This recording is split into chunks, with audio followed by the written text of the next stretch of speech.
Fox News alert, California Democrat Congressman Eric Swalwell hit this afternoon with a federal criminal referral for alleged mortgage and tax fraud. It reportedly related to his $1.2 million home in Washington that he claimed as his primary residence. He didn't waste any time hitting back, writing in a statement, as the most vocal critic of Donald Trump of the last decade and as the only person still has a surviving lawsuit against him. The only thing I'm surprised about is that it took him this long to come after me. I refuse to live in fear in what was once the freest country in the world. We'll keep you updated as that story develops. Swalwell, though, is one of the guys who tried to keep the government closed. Too bad it's open. The Democrats now are losing it on each other. They seem to be imploding.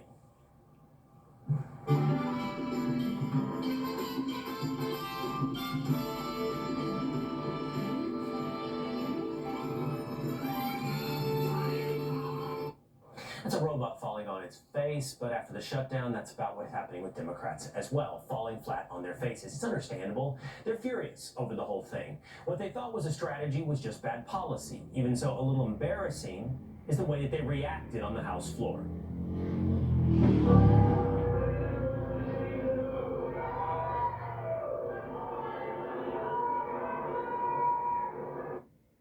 They also have lost all faith in their colleagues. Democrat Connecticut Congresswoman Rosa DeLauro telling Politico the Senate says they will have a vote on the subsidies.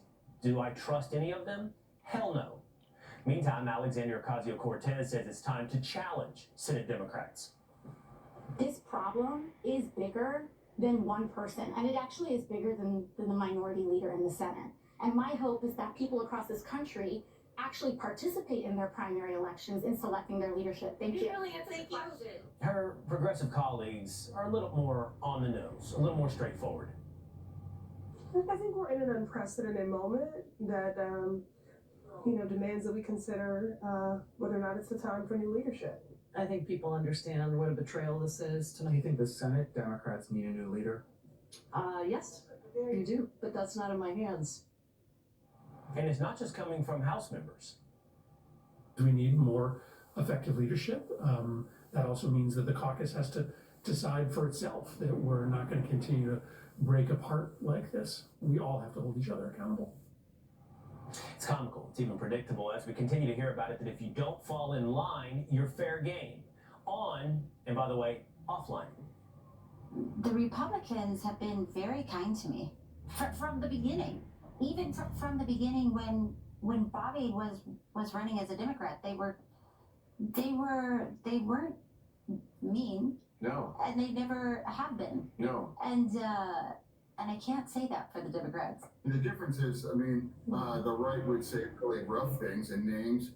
Some names I won't repeat on TV, but the on the left it was like they want me to die or that we're cheering for your next stroke. Jeez, I wonder what they're saying on Blue Sky today. News broke today that Fetterman was hospitalized after a fall near his home. Now, a spokesperson is sharing that the senator is doing well and receiving routine observation at the hospital, and we here wish him a speedy recovery. But it's not just Democrat lawmakers. What is going on with their staffers? Like this member of Congresswoman Tammy Duckworth's office, appearing to pose as a lawyer in an attempt to free an illegal immigrant from ICE custody. The DHS posting the video on X saying, this Duckworth staff member allegedly claimed to be the lawyer of a 40-year-old illegal immigrant who had been deported to Mexico 4 times and had DUI conviction. In order to seek his release from custody, he accomplished this by falsifying an official Department of Homeland Security form. We look forward to a response from Senator Duckworth. And then there's former chief of staff to California Governor Gavin Newsom, Dana Williamson, who was arrested by the FBI in a political corruption case.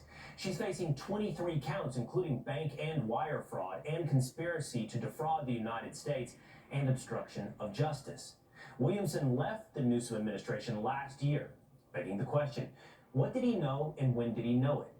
According to Politico, Newsom had known for a month that Williamson had been questioned by the FBI. She informed him in November. He immediately placed her on leave, and she officially left the administration in December. So 1 Democratic staffer. Okay, 2 Democratic staffers. Your eyebrows start to raise. 3? Over to New York. A former top aide for Governors Hochul and Cuomo is on trial after being accused of working with the Chinese Communist Party. Is this now the moment for Democrats? As they have to purge their staffs, are they looking to purge themselves? Is it their Tea Party moment? Well, the voters are split between what they want, a progressive populist or a pragmatic vision of the party's future. Is this the Tea Party moment for Democrats? Let's ask Texas Congresswoman Beth Van Dyne. Congresswoman, great to see you. Good to see you too. Good to see you. Let's start with the Tea Party for a moment. Yeah. 2010, 2011. I was on CNN at the time. I remember having debates and conversations about the purity test among Republicans. Let's look back on that. Was the Tea Party a success? I would say that it was absolutely a success. What you got people to focus more on was the economy, looking at spending, looking at taxing, and looking at individual freedoms. That was what the Tea Party was about, is trying to get more to our constitutional values. I don't know what this new progressive Marxist Democrat Party is about. I don't think they do either. You've got the uber left Washington style Marxists right now. You've got AOC, you've got Mamdani. I don't know what they stand for, other than what they tell you they stand for. It's not American values. I mean, they're sticking up for criminal illegals. They are sticking up for folks who should never have been in our country and wanting to give them more money. They're telling people, don't work, we're going to give you free health care, we're going to give you free housing, we're going to give you free subsidies, we're going to give you free education. That is what they're doing. And who's paying for it? The people that they represent, the people that are paying the tax, the people that are working. So you guys see this massive civil war that is occurring between these two opposite sides of the Democrat Party, your establishment. And you've got, they're complaining about their leadership. You've got Chuck Schumer and you got, Hakeem Jeffries, who are basically busboys, afraid to lose their job, and are cowering at the likes of AOC.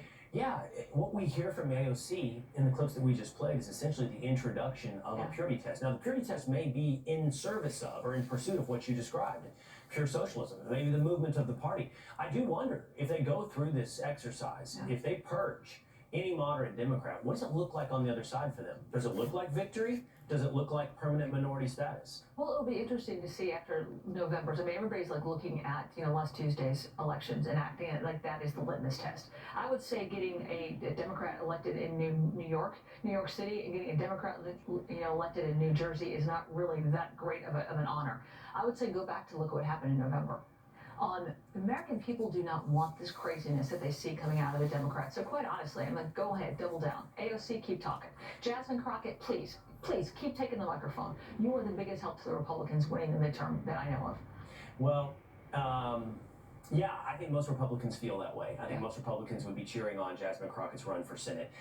The question is, and I agree with you, my hope and my suspicion is they won't be received warmly and well by the public at large, but that'll be the question. Where's America? We're ready for socialism versus communism, socialism versus capitalism as a debate. Well, and then shut down the government on top of it. The $7 to $14 billion costs that they just cost, having people not getting paid, that are our military, that are air traffic controllers, causing 5 million people's flights to be delayed or canceled outright just because you were throwing a tantrum. It was 43 days of the shutdown and they kept changing what the whole purpose was. It was $1.5 trillion they wanted to give more money to illegals for health care. What was the point of that 43 days of torture? Why? They did so much damage, and they still can't point to it.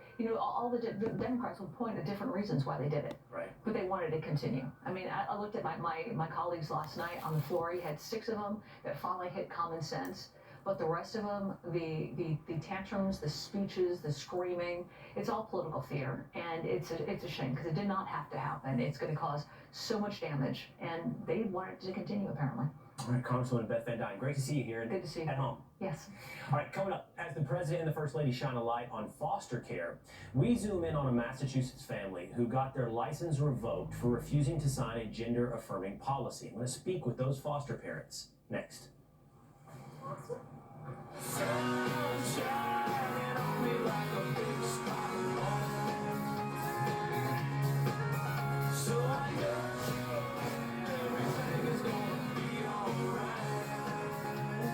It's hard to say who'll be more excited on the day after Christmas. The guy who got a brand new truck from mom and dad, or the guy who got all the WeatherTech protection? Well, welcome back. This afternoon, President Trump signed an executive order to strengthen the foster care system. It's an initiative led by First Lady Melania Trump. Foster care is an incredibly complex and important issue in America. There are 400,000 kids in foster care, and 20,000 of them age out every year. As for those who take them in, fewer than 200,000 families have a foster license today, and that number has been dropping since 2019. It's a difficult system. If you've ever known someone in the foster system, it's often very, very hard. You shuttle in and out of homes. Sometimes it's 6 month or 12-month cycles. A lot of homes aren't good. Some foster families do it just for the money. That means the ones that do it, good families, are true angels. Let me illustrate. A Senate investigation last year using a Georgia case study found child services failed to address safety concerns in 84% of cases, and it found hundreds were likely sex trafficked in a 5-year span, and nearly 2,000 went missing. There's some serious allegations and issues within the foster care systems. And like I mentioned, those that choose to become foster families are truly the angels among us in society when they are a good family. So we must do anything we can to hang on to good families who will foster. People like Lydia and Heath Marvin, they were in the room today for the signing. The Marvins have cared for 8 foster kids since 2020, including a baby with complex medical needs. They wanted to keep fostering, but the state of Massachusetts revoked their foster license. They did it in the spring. Why? Because the Marvins refused to sign a gender-affirming policy. They hope Trump's order today that they were in the room for puts pressure on the state to restore their license. Lydia and Heath Marvin and their attorney, Tyson Langoffer, join me now. Lydia, Heath, thank you for being with us here today. First of all, I don't think I'm guilty of any type of hyperbole, and it's worthy of the utmost compliments, of which I would say you are angelic to step into this arena, and if you are a good family doing it. Because I know how rare it is, how needed, how necessary, and how rare it is for foster kids to find good homes. Why would the state of Massachusetts take one away in your home? Yeah, you know, we originally encountered the new foster parent agreement in August of last year, and right away recognized there was language in it that would require us to set aside our Christian beliefs about gender and sexuality and embrace the state's ideology on it. And when we raised concerns about that, we were ultimately told you need to sign the form as is or you will have your license revoked. And we did in fact have our license revoked in April of this past year. We appealed in May and waited the appeal all summer and recently received the appeal decision, which was that our license is still revoked. And insanity, evil, honestly evil from the state of Massachusetts. Heath, I want to be clear. What were they asking to sign? That if one of your foster kids said something about gender affirming care, or I assume a mental health care professional that was talking with the kids said something about it, that you would have to then pursue what we'll call, I guess, gender affirming care, but for the sake of clarity and accuracy, what we're talking about is transitioning kids and their gender. That's correct. Yeah, and we had to sign that we would agree to do it, not that we would be able to have a conversation about it and work with the state on it. It was we had to agree that we would take the state's position on it. Good Lord. Shame, shame, shame on the state of Massachusetts. Let's speak now to your attorney, Tyson. Tyson, by the way, can we just, as a matter of fact and statistics, I would assume the state of Massachusetts is probably at a deficit for foster families. There's probably greater demand than there is families out there in the state of Massachusetts. 100%. Yeah, this is, you know, every child deserves a loving home, and Massachusetts is in dire need of people like the Marvins to care for these children, and yet they're denying them simply because they hold, Christian, Orthodox Christian beliefs. And this is across the board. And this isn't just Massachusetts. We're seeing this in Vermont. We're seeing it in Washington State.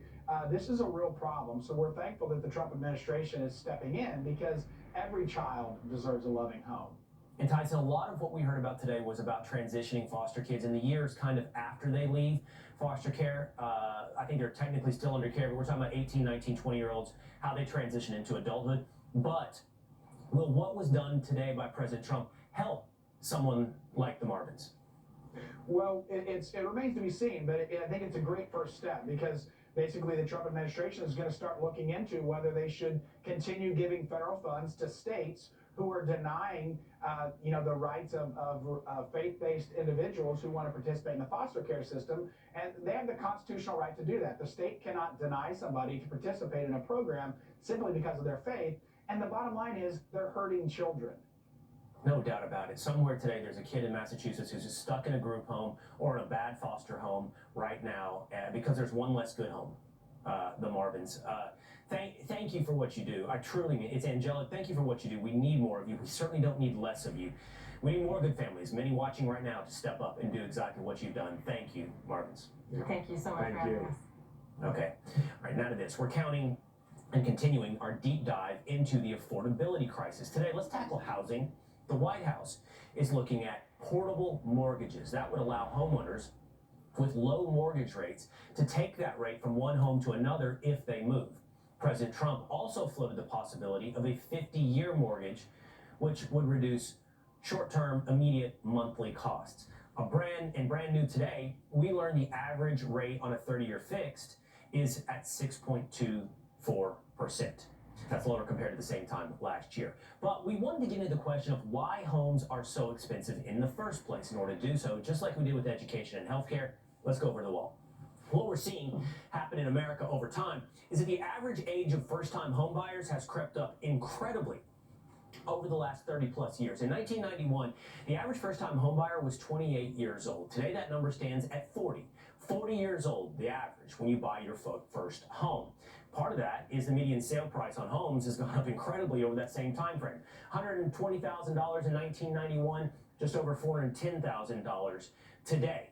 Now, over the past year, we've also seen a jump in the amount of money that you need to qualify for a loan. Last year, and this is over a shorter time frame, just 2 or 3 years, it topped over $100,000, where 3 years ago, it was at $84,000. Now, add to that stagnant personal income since 2022, and it's no wonder there's an affordability crisis. It is something that Ben Shapiro said that led to a lot of debate the other day about individual choice, a broken system, and how the thought process should go for younger Americans.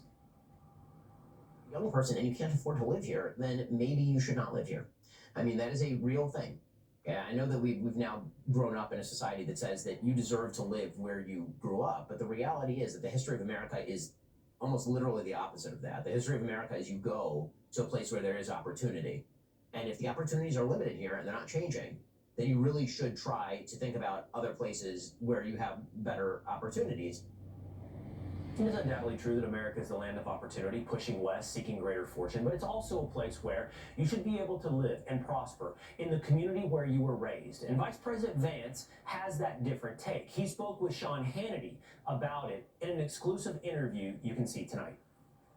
A lot of young people are saying housing is way too expensive. Why is that? Because we flooded the country with 30 million illegal immigrants who were taking houses that ought by right go to American citizens. And at the same time, we weren't building enough new houses to begin with, even for the population that we had. So what we're doing is trying to make it easier to build houses, trying to make it easier to build factories and things like that so that people have good jobs. So is today's unaffordability crisis for young people the result of a broken system, or is it personal choice and personal responsibility? Joining me here in Dallas is the chief economist at the Heritage Foundation, E.J. Antoni. E.J., it's great to see you. Will, thank you for having me. Why? Why have homes become so expensive? Well, I think the vice president really hits the nail on the head. This is a fundamental mismatch between supply and demand. The demand is obviously artificially high by tens of millions, as he points out, because of illegal aliens in this country who shouldn't even be here, right? And at the same time, on the supply side, you have seen overregulation, you have seen excessive costs imposed by government, and so that has reduced the supply. This is Econ 101, right? We decrease supply and we increase demand, you will get an increase in price, full stop. Now you throw on top of that the monetary mismanagement by the Federal Reserve that has caused these violent changes in interest rates, and that's just been, gasoline on the fire. And I think if we look at, for example, the financial habits of Gen Z and we compare that to millennials, Gen Z is actually much more conservative financially speaking.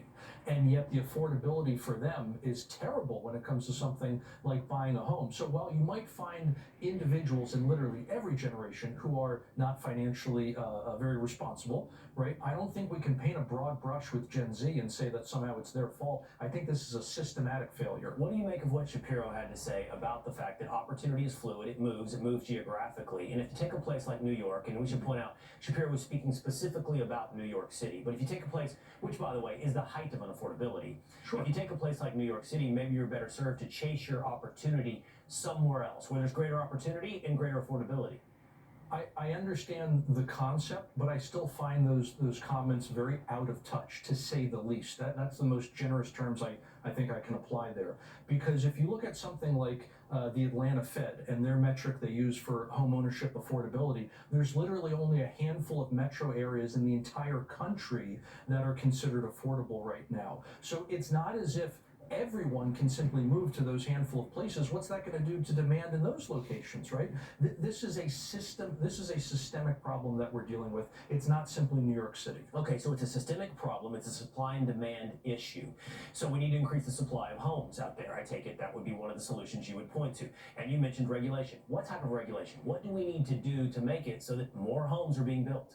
One great example that's very recent, Will, was when the Biden administration imposed all kinds of new energy requirements on certain homes. And the problem is that because builders don't know what kind of borrowing options the buyer's ultimately going to take, they essentially will build homes that meet all federal requirements. And in this case, with these energy requirements, it added tens of thousands of dollars to the cost of a home. That's just one example, but we have countless examples where we have, again, artificially increased the cost of homes, so much so that a lot of builders have just abandoned starter homes. They only build luxury homes now because they're the only thing that's profitable today.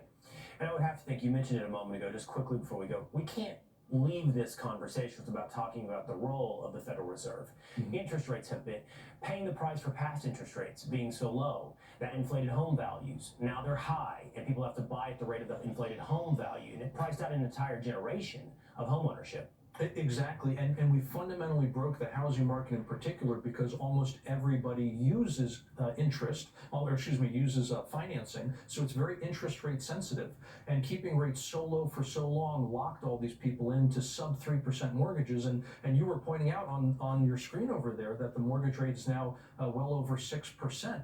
Well, you can't sell a home at less than 3%, take on a new mortgage at over 6%, and not expect your monthly mortgage payment to explode if you want to move to a comparable house, right? So people are having to sell existing homes for very, very high prices so they can take a lot of equity with them and get a much larger down payment and borrow less on the new home. This is completely frozen over the existing home market to the point where activity in terms of existing home sales is about 25% below where it was back in 2001. Not 2021, but 2001, a quarter century later, and activity has plummeted. Incredible. Complicated, like many of these affordability crises, systemic. Ultimately, we have to. The one thing that Shapiro says, I think, is absolutely true, that in the end, no matter how much something is broken, we are responsible for our choices. It is the one mechanism we have control over. It doesn't mean we'll always find success. It doesn't mean we shouldn't focus and try to fix a system, but it does empower us when we make our choices. Hopefully those choices can include the ability to buy a home. EJ, thank you so much. Thank you, Will. All right, coming up, it's a red cup rebellion. Starbucks workers ditching the pumpkin spice and hitting the picket lines. And look who showed up. Our favorite union boss, Randy Weingarten. What's she doing there? Plus, Target employees are firing back after the company says they got a smile when they walk down the aisle. Just smile and wave, boys. Smile and wave. We never have to tell that to the ruthless guys. Smile and wave, boys. Smile and wave.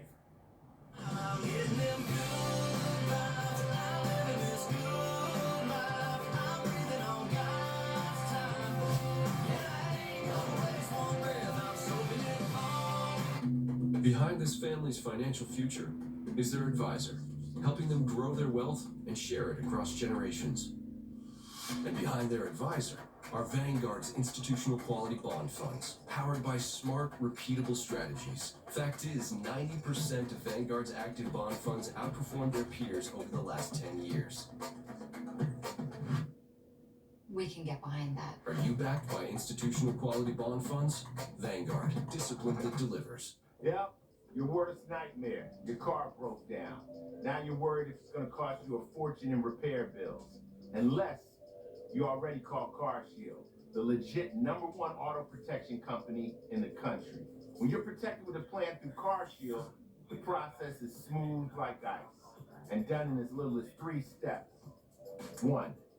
First, the tow truck takes your car to the shop. The cost of towing, covered when you got a plan through CarShield. Next, you probably need to get around while your vehicle's being repaired, right?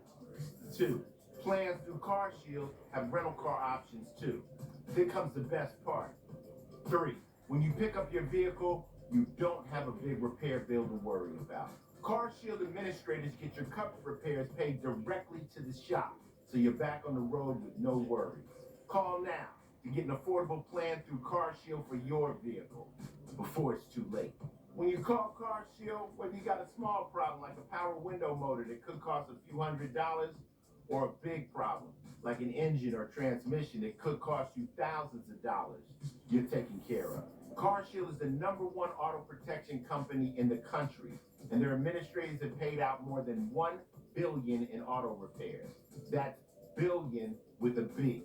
CarShield is the choice that gives you the CarShield guarantee. Your rate never goes up, and your coverage never goes down, no matter how many claims you have. Look, it's inevitable. As your car or truck ages, the parts and components are gonna fail. It's not worth the risk. Call CarShield now. Waiting until your car breaks down is too late. Call CarShield for coverage on up to 5,000 parts and get the CarShield guarantee, where your rate never goes up and your coverage never goes down, no matter how many claims you have. Call 800-991-1467. 800-991-1467. You got this. 1. Remember, I don't want surgery for my Dupuytren's contraction. 2. I want to be able to lay my hand flat. 3. I want a non-surgical recovery. 4. I want options. Non-surgical options. And 5. And if non-surgical treatment isn't offered? I'll get a second opinion. Let's go. Take charge of your treatment. If you can't lay your hand flat, visit findahandspecialist.com to get started. You've put up with your old shower for too long. It's outdated, unsafe, and it's time to replace it. But why struggle with a lengthy shower remodel when Jacuzzi can do it in just 1 day? And there's no need to break a sweat or your budget. For a limited time, get free fixtures and a free shower door, plus 0 interest and 0 payments for up to 1 year. So you can finally convert your old bath to a safer, easy entry shower, complete with a custom seat, grab bars, and slip-resistant floor installed in 1 day. My overall experience with Jacuzzi has been wonderful. Everything was customized to the way I wanted it for the price that I wanted to pay. I've had a great experience from start to finish. Don't take matters into your own hands. Do it the smart way. Give Jacuzzi Bath Remodel a call. Call or go online now to jacuzzibathremodel.com. For the first time ever, we're offering free fixtures and a free shower door, plus 0 interest and 0 payments for up to 1 year. Call 800-202-8431. 800-202-8431. Call now. Hey, vacation next week, Lisa. 5 days, nice. Big win for your alma mater. Thanks, congrats, bud. How old are you? Go stay. Dad, a little behind on mandatory training. Let's get it done, pal. How does he know everything? I want. How long has Pat Brown worked here? Pat, 7 years next month. Thanks for the hard work. I want Paycom's command-driven AI. So my fridge broke. What do I do now? Lowe's. If you find a lower price on the same item, they'll match it with their lowest price guarantee. And they do next-day delivery on hundreds of appliances. Lowe's helps you get more holiday for less. I have a cold. I have no choice. I need to follow it. When I speak to him, he answers.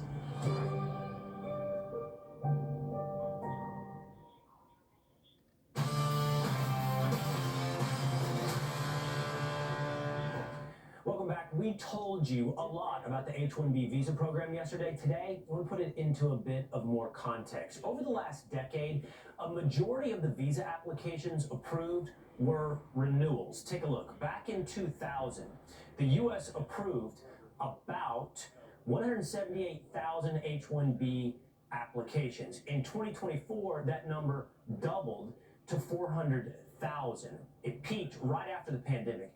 And in 2022, when 442,000 applications were approved, there was a big difference. If you'll take a look at the difference between renewals and new applications. This is, in yellow, renewals. Blue is new applications. So what went up over time? Renewals, the continuation of H-1B as people continued and applied to stay after their initial approval. Now, let's take a look at denials really quickly, because that swung wildly by administration.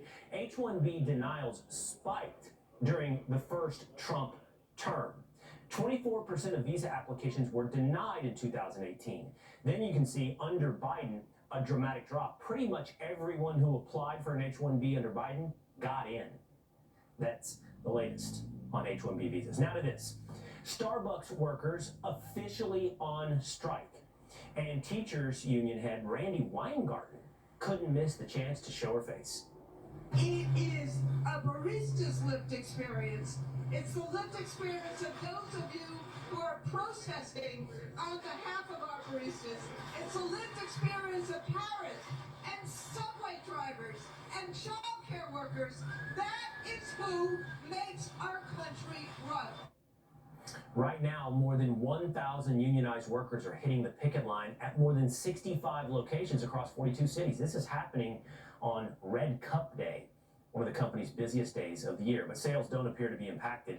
A Starbucks spokesperson saying, in part, quote, "Based on what we've seen this morning, we're on track to exceed our sales expectations for the day across company-operated coffee houses in North America." Now, employees are upset after the latest contract talks stalled. They're seeking better hours and pay, as well as improved staffing in stores. Starbucks says it's already offering the best pay package, worth an average of $30 an hour. Some of their benefits include up to 18 weeks of paid family leave and covering 100% tuition for a 4-year college degree. Meanwhile, Target employees are not happy about having to be happy. The company implementing a new staff policy called 10-4. When employees are within 10 feet of a customer, they're required to use friendly body language, like smiling and making eye contact. When they're within 4 feet, they must personally greet the customer.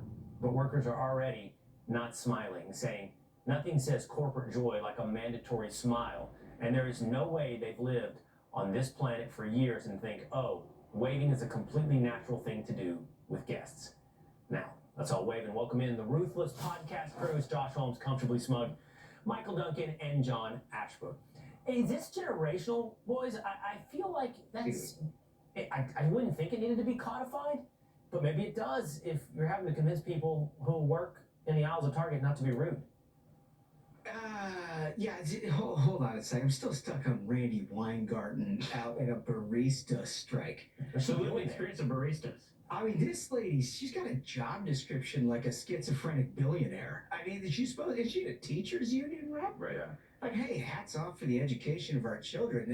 Let's mix in the barista strike while you're at it. It's unbelievable to me. Look, I think all of these segments that you've done back to back to back are all interrelated. No question there's affordability crisis. No question there is a housing crisis. No question, all those things. But you also have this entitlement sense amongst, and I don't think it's generational, honestly, Will. People very easily put that in the box. Like, young people don't appreciate what we've done. I'm not sure that's what it is. But there is a segment of society where there is an entitlement sense that they don't work for the company works for them. And it's under what circumstances that they'll actually perform the lowest common denominator of their job. Smile? Is that offensive? Your job is to interact with the public who are buying stuff in your store. Of course you're going to smile. Like, what? How is that? That is a bare minimum. If that becomes a problem, you shouldn't work there. I'm going to take the other side. Oh, my God. As a customer, I don't want a service employee to make eye contact. I'm there. I'm in a Target. I'm probably in a rush. They're already trying to get me to volunteer to work for them with the self-checkout line. No. I'm not working for Target for free. They're clearly not even paying their people enough. They're forcing them to smile and greet people. Shocking take from the guy that wears sunglasses on television. I don't want eye contact. Just for the audience's record, he's not blind. He's just wearing the shades. Shocking take. I'm not going to check out my own toilet paper and the drinks I'm buying. I'm bringing them to an employee. I want them to look down, put it in the bag. I'm trying to get out of here and go home as fast as possible. Yeah, I think the thing that's the most demoralizing about the Starbucks issue is they did this on Red Cup Day, which is the kickoff of the holiday season. This is a new front in the war on Christmas. We must stop it. We must stop it. Yeah. Yeah, I'm gonna finish this up. I'm gonna finish this up where it started with Randy Weingarten. This is a woman who is ostensibly supposed to be helping teachers get bigger paychecks. But I remember when I was in elementary school, all the teachers complained they weren't being paid enough. Now that my kids are in elementary school, all the teachers are complaining they aren't being paid enough. What in the world is Randy Weingarten doing for her job? And if the Starbucks employees think that that woman is the one who's going to help them get paid more, I got an awful lot of teachers to introduce them to. Before we go, guys, I got to get your quick reaction. We're down to 1 minute, and I want to read you a headline from MSNBC. That's right, from MSNBC, because it is a bit of breaking news. The headline reads as follows. Eric Swalwell, who we started the show talking about, is now being investigated for mortgage fraud. Eyes his next campaign, California governor. Quickly, boys. Well, he's also, I think, named his senior staff. Fang Fang is going to be a part of that, of course. The Chinese alleged spy that he had an interaction with, shall we say. This guy is, I don't even think he can get elected in California, fellas. California deserves him. I hope he wins. Oh. I can't wait to watch the race. I literally cannot think of a better opportunity for the Ruthless podcast than Eric Swalwell running for governor of California. I'll give you one. That's my side. I go with content, not over the suffering of the people of California. We will all enjoy the content. So, Eric Swalwell governor, Jasmine Crockett senator. What's the best content for him? You'll have to find out at the Ruthless Variety program. That's going to do it for us today. Thanks for being with us. Now it is time for the five. Hello, everyone. I'm Kaylee McEnany, along with Harold Ford Jr., Jesse Waters, Dana Perino, and Greg Gutfeld. It's 5 o'clock in New York City, and this is The Five.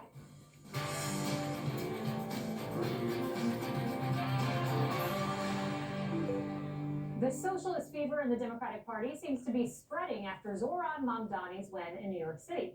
Over in Seattle, they have just elected a socialist mayor, Katie Wilson, an inexperienced far-left radical who got financial support from her parents. She's on track to take down the incumbent Democratic mayor who has worked in city politics for almost 2 decades. AOC, meanwhile, is trying to get Trump voters in on the communist revolution. I fully welcome Trump voters into our coalition. And I know that sounds crazy to some people, but just hear me out. I cannot tell you, it just happened to me like 2 weeks ago. I can't tell you how many times someone has pulled me aside and said either I was once a big Trump voter and a Trump supporter, and I watched Fox News every day, but then I started to kind of expand my world and where I got information, and now I've learned, and now I've changed, and I'm with you, and I learn from you. But will Trump voters really feel at home in the current Democratic Party? Former MSNBC host Chris Matthews notes how they turned into a party of snobs.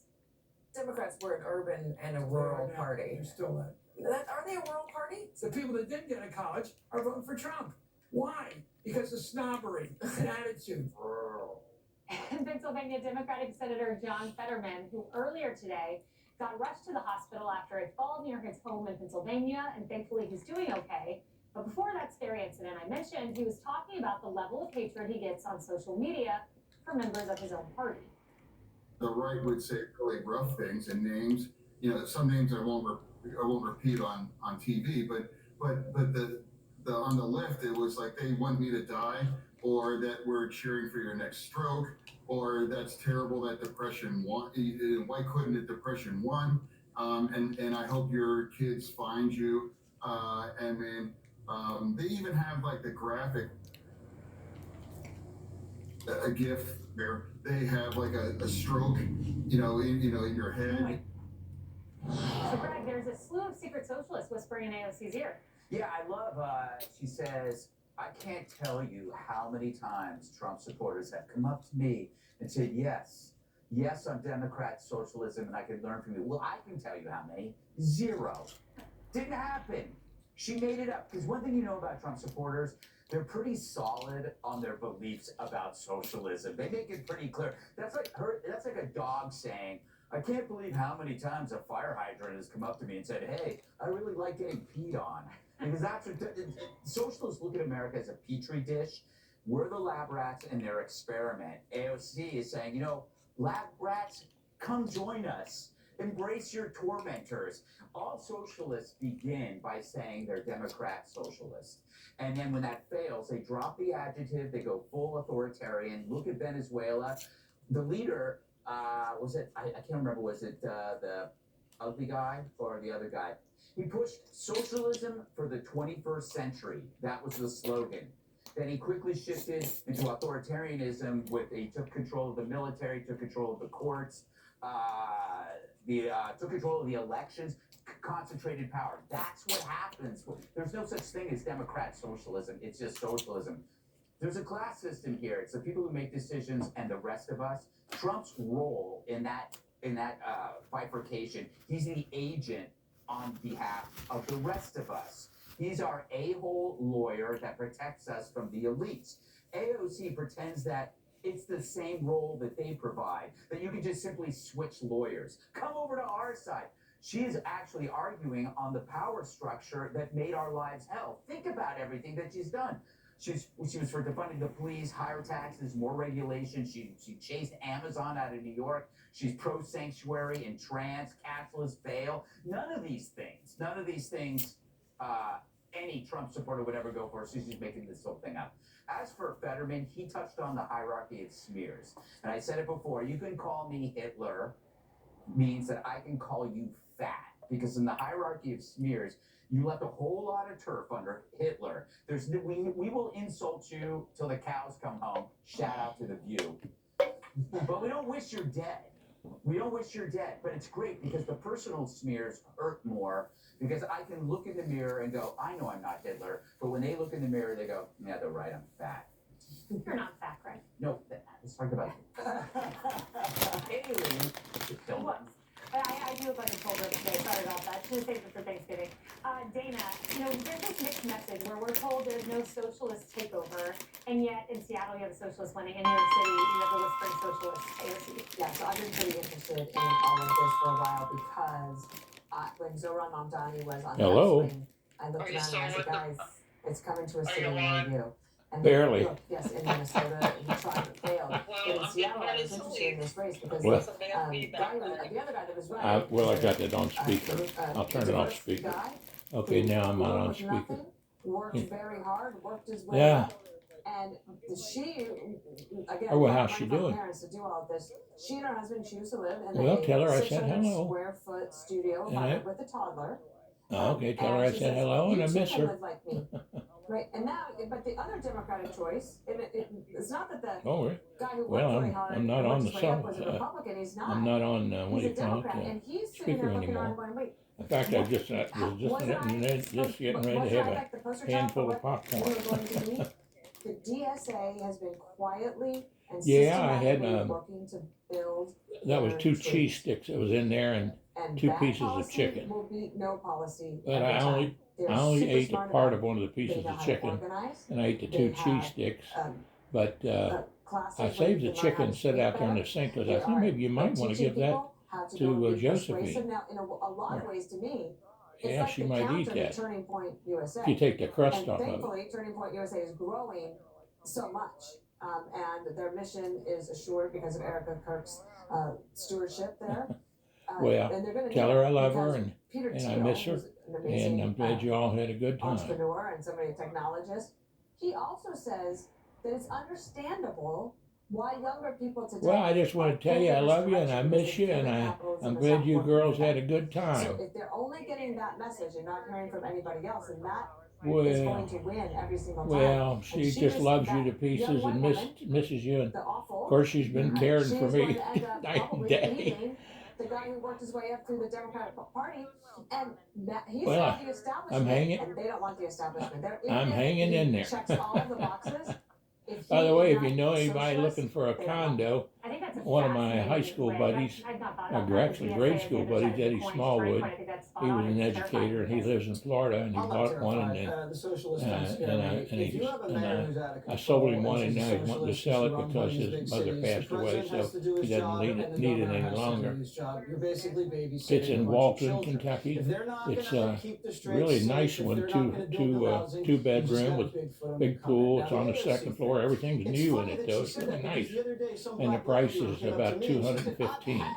I'm ultra MAGA. It's really a good deal. You'd be surprised. I actually know people. If you hear anybody, let me know. They were pretty famous. I think his name was Bobby Kennedy. I think Tulsi, okay, bye now. I think Musk, I think Rogan, and everybody forgets my good friend Jeff Van Drew. These are people who did leave the Democrat Party and came to be ultra MAGA, and that's fine. You swing back, and people do swing. And that's why, Greg, don't look at me like that. But that's why this administration has to go blank to the wall before the midterms, or else they're going to get whacked on costs. The snob factor. What's changed is 20 years ago, you'd probably do your best to hide your snobbery. Today, you broadcast it. You just casually drop in conversation that, Dorca keeps hitting me up for donations. Like, when will they stop? Or like my Guatemalan housekeeper, she left for like 2 weeks. I don't know what I'm gonna do. And what this does, it's so alienating and it's so off-putting that you feel like you're living in another country. And at a certain point, a lot of the middle and working class, they do feel like they're living in another country. And that's why you have people that like, what's a pronoun? I remember on this show last year, I didn't know what a trans was. I still don't understand what that means. And I don't care how many times Harold tries to explain it. I'm never trying to explain it. Greg is right. You hear us talk about Biden. He's sleepy, he's slow, he's corrupt, he's incompetent. But we don't want him dead. But the way they talk about Trump, this guy's a Nazi, needs to die in prison. What they said about Charlie, what they said about Fetterman. And I wrote a book about this. I don't know if you guys remember. It's called Get It Together. It's still available where books are sold. It's about your deep-seated insecurities. He's gotten me to read the Bible. I'm reading about sin. And this is all based in envy. Now, it's the one sin that doesn't feel good. Wow. And that's what they all have. They're envious. What about the one of murdering someone? Harold, that's a good legacy to leave, getting Jesse to read the Bible. It's the most important commandment, love the Lord and love your neighbor as yourself. We'll get to that part later. Write that down. First off, I'm glad that she's doing what she's doing, Kaylee. Whether you think she's going to be successful or not is a different thing. We've talked around this table numerous times about Democrats who are so monolithic, who are so homogenous in how they go about their work. She at least is saying we're trying to reach out and bring people over. I don't think it's as far-fetched, though, as we think. You think about 10 years ago, what the makeup, the 2 or 3 election cycles ago for Democrats, what the makeup of the Democratic electorate was. It was mainly people who had not graduated from college, people who would not consider themselves elite. Today, it's flipped. Democrats are elitist and far more educated. And I agree with just about everything Jesse said in terms of how we look at how people look at it. I think Dan and I talked about Seattle wrongly the other night, the last few days. I thought that the moderate guy was going to win. Looked at the race more closely. He's likely going to lose, and it's likely some generational issues there as well with this younger person beating this older person. What I do know for a fact is that the best poll in politics are elections, and we had a poll just a few weeks ago. Democrats, we can talk about affordability, we can talk about cost, but we have to come up with answers and ideas. Nothing is permanent, nothing is inevitable in politics. It's all earned. In fact, good politicians, if they deliver, they get reelected. Their ideas are celebrated, and their ideas eventually are the ones that most Americans, as we think about politics, go forward with.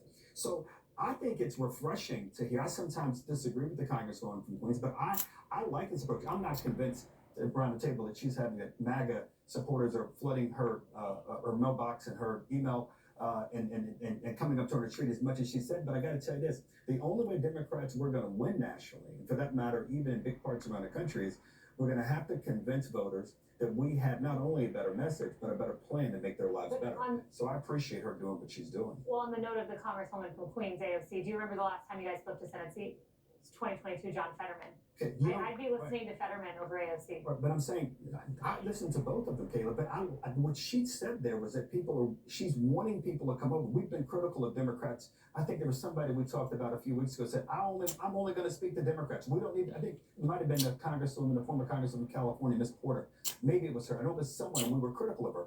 This Congresswoman, Lisa's saying, we've got to bring people to her side. She's got to get better ideas, and she at least is yearning to bring new people to the party, which I think is smart. Hope the party listens to Miss Porter and not John Fetterman, but we will see. All right, up next, the Schumer shutdown is over, but President Trump is making sure Democrats will pay a price for their pointless pain and suffering.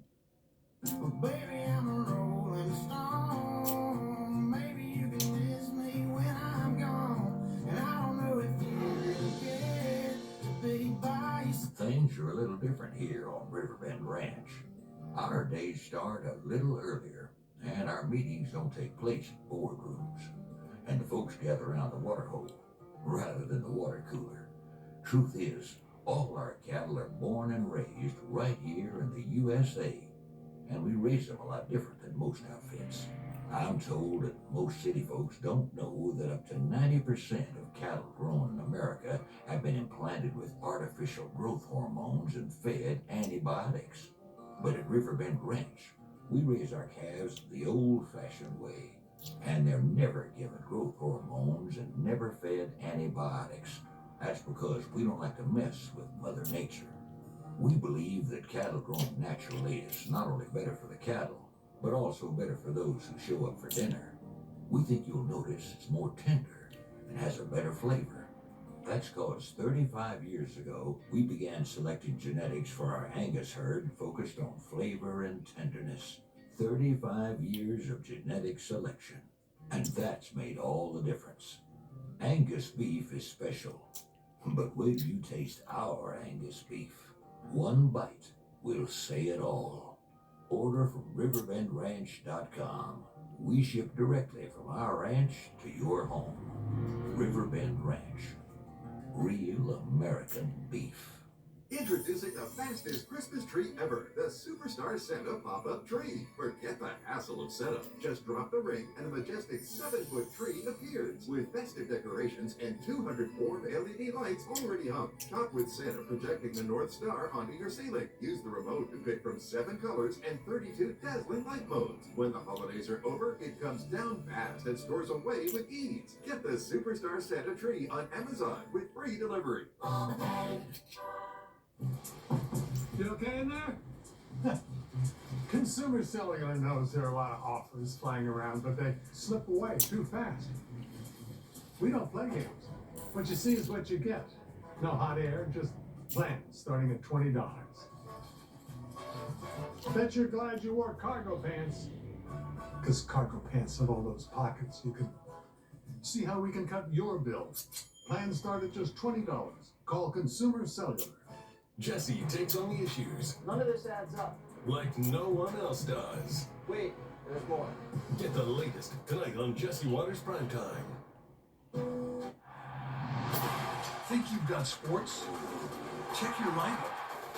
Because if you're not getting out of market games, struggling to find your team's match, or missing half the college schedule, you're missing out.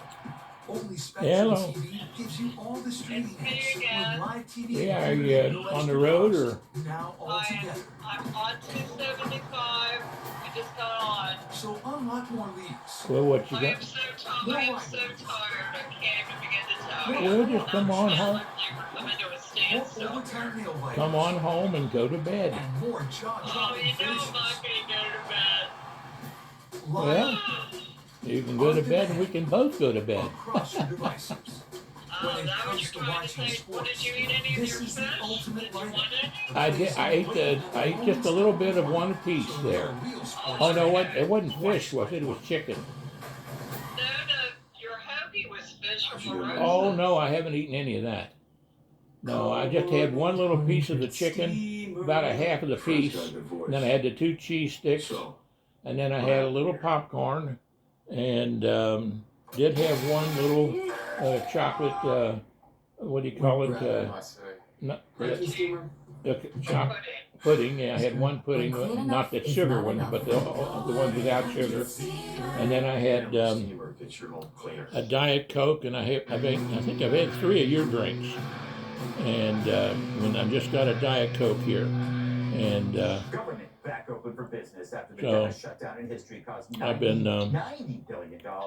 Other than that, I didn't have anything else to eat. I didn't eat any pretzels yet. I thought about having a bag of pretzels with my drinks here, but since you're coming home, I'll wait. Let you assess what I've had. But no, didn't have very much. I went in and tried to look at the laptop for a few minutes, and I thought, yeesh, I guess it's more than my brain can handle. First of all, we gotta figure out what your Google password is. That's the problem. Well, Dems are still salty about how they got butt kissed out of the shutdown. The leathery lioness of politics and Nancy Pelosi. Okay, well, I got something else I got done. You are the con job. You are the scam. You do not I believe can't in think. science or responsibility or anything, and it's all about money in the pocket of your friends and billionaires, as we have seen even with healthcare. Is the shutdown worth it? I'm taping it. Yeah, I think so. I We can still turn it down. Oh, never mind. By shutting the government down, we were able to focus on and get everybody else focused No, on let me move to the other room here. healthcare Hang on a across this second. country. Fighting to lift up the quality of life of everyday Americans will always be worth it. So, Dana, the shutdown cost $90 billion. The first shutdown under Carter cost $700,000. So it shows you that we're just not really good at these shutdowns. But do you think the Dems are going to pay a price? You're going to have to play these clips when they say the shutdown was worth it, because will people remember this by the midterms? It's unlikely that they will. However, this deal only goes until the end of January. And if the Democrats feel like it was worth it, you think they wouldn't do it to the American people again? And if you look at those clips about how they say it was worth it, think about if you were one of those people who missed a wedding because your flight was canceled, or you didn't get home in time for Little League, or you had to pay out of pocket for a hotel room because your flight was canceled again and you couldn't get home. I mean, that's the Democrats are saying that you are expendable, that it was okay, it was worth it, because now we're going to talk about subsidies for Obamacare. Said Obamacare was a disaster at the time in 2012, 2013, and 2012. And I don't really want to hear a Democrat talk about how Obamacare is unaffordable without them explaining why. Yeah. Let's talk about the COVID subsidies that ratcheted all of this up, and you're going to shut down the government again because of that? The other thing that is happening for them that might work in their favor in the long run is they're finally having the fight that they needed to have for a long time. Senator Cory Booker is the first senator that has said that Chuck Schumer needs to go. Other Democrats had said that, like Ro Khanna on the congressional side, but no other Democrats on the Senate side had. And now you're seeing that. So there might be a way for the Democrats to shake things up, to try to get some new leadership, some generational changes that might help them in the long run, at least have some new energy in the party. Well said. You know, Jesse, how convenient was it as the shutdown ended? Out comes the Epstein files. And for like 2 hours last night, it captivated the lemmings in the media. We stand by and we just watch it collapse like Brian Stelter on a wicker chair. It's like, are you at all surprised by the timing of that? No, obviously they had it, and they only released 3 emails at first. Yeah. And the Republicans were like, we're not going to play that game. We just dumped it all. And then you saw the context, and the context was he never did anything. It's a lot of innuendo, and they're going to smear him with that, just like they did with the Russia hoax. You hang this dark, foreboding cloud over the president's head, and everybody plays guessing games, and all of a sudden you lose the House. It's not going to happen this time, because now and online, we can go and expose the BS instantaneously. Now, the shutdown might have legs, and here's why. We'll always remember Hakeem's sombrero. That will never go away. And anytime he talks, back with the sombrero. Also, the base is now not just angry at Trump. The base is angry at the Democrats. And you're going into a midterm cycle where the base is now directing not all their energy at Trump, they're directing a lot of energy at Democrats. That means they're going to spend money, they're going to primary these people in the House and the Senate. And what happened when the Republican Party did that? They nominated a bunch of crazy people that lost in the general. Remember how we were always supposed to win all these great Senate and House seats, but someone believed they were a witch and they lost, stuff like that? That's what they're going to do. They're going to nominate crazy people, and they're going to believe in 15 genders, and then they're going to die in a general election. And that happens, and they have to go through that process because we went through it. Christine O'Donnell? Yes, good Who job. I like, by the way. On the night that she won that primary, I was on Hannity, and they said, "What do you think, Dana?" And I said, "I think we just lost Delaware." And I got so much hate mail. Yes, Thank you. from the Wiccans. You don't want to mess with the witches, I tell you. No, Oh, they'll put a spell on you. All right, so Kaylee, I love when Pelosi goes. She's like trying to find in her head the people to demonize rich billionaires. She doesn't say centimillionaires. Those are the people that have hundreds of millions of dollars, because she's one of them. So she can only say the evil billionaires. It's so convenient that that's not on her list of villains. Yeah, she also fails to mention her stock trades. Convenient, right? She's got all the buzzwords minus that. Still in mourning for that poor wicker chair under Brian Stelter, however. He's got others. He's got others. Poor chairs. As I look at this, I just think Democrats, this was never about principle. It was about fighting. What principle were they setting? We want healthcare subsidies. So in doing so, in wanting healthcare subsidies, let's force TSA workers to sleep in their cars. Let's put tens of dollars in the bank accounts of federal workers. And oh, by the way, let's force the military to take out mortgages, to take out loans to pay their mortgages. That's the message. It's a complicated message. It doesn't make sense because this was always about the fight. You go back to March, where Chuck Schumer chose not to shut down the government. The polling at the time in March by a plus 15 margin said Democrats wanted their party to fight the Republican agenda at all costs. Chuck Schumer forewent that fight. You go to today, after the shutdown, and what do you see? 69% of Democrats still say their party's not fighting enough. They want to see a fight. It's why Spartacus, otherwise known as Cory Booker, stood on the Senate floor and had the longest filibuster ever. The base is yelling, fight, fight, fight. They don't care about the federal workers. They care about the fight. But they would be wise to heed the words of a former advisor to Harry Reid, who after the first shutdown didn't happen, Chuck Schumer averted it. He said, Schumer is right. Dems are understandably spoiling for a fight, but this was not it. Fight, but pick smart fights. This was not a smart fight to pick. Harold, Kaylee makes a great point about the thing about how, like, if your intention is fighting, that's all you're going to get. Like, it's like so you actually, there's no way to measure it. You can succeed, but at the end of the day, I hate saying that, it's all you had was a fight. You have nothing to show for it. It's what Scott Adams calls an accidental affirmation. You convince yourself that this is the right outcome when in fact you got nothing. I said all along that if I were in the Senate, I would have voted early on to open the government and then let's have the fight over the ACA. They chose not to. The jury may still be out, but we do have an incredible data point about if Democrats were punished because of the shutdown. Voters voted coast to coast and said no. Democrats didn't lose anywhere last Tuesday, and the shutdown was 25, 30 days plus in. Now, we have a long way to go to next year's election, and we'll see what happens. But voters did not punish Democrats then. Two, the health care thing is interesting to me. For the life of me, I can't understand why, even during this process, both Leader Thune and Speaker Johnson and others, they weren't out talking about, here's what we want to do with the ACA. Because I agree that some of the things that have been added to the ACA over the last few years because of COVID should be taken off.